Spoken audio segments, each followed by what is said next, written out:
కానీ తలదండి పాపం ఈ అడవిలోని మన మారేడుపల్లి ఘాటి ఇది మధ్య మంచి ఆకలి మీద ఉంది. ఇంకా మీకు భోజనం కూడా చేయలేదు, మేము కార్లు కట్టించుకున్నాం. వస్తున్నామే गांव किधर है?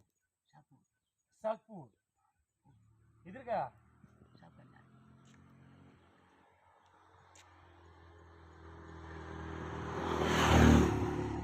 పత్తలా ఇది మారేడుపల్లి ఘాటండి. అది పాపం వెళ్తా మేమే ఆపాం, ఏదో అన్నం తినలేదామో అని పాపం.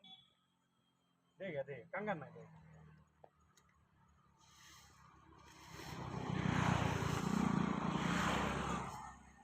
ఇక్కడ ఏం లేదండి. పెట్టినాక అందులో ఇలాగా శుభ్రం చేసి పెట్టినాను.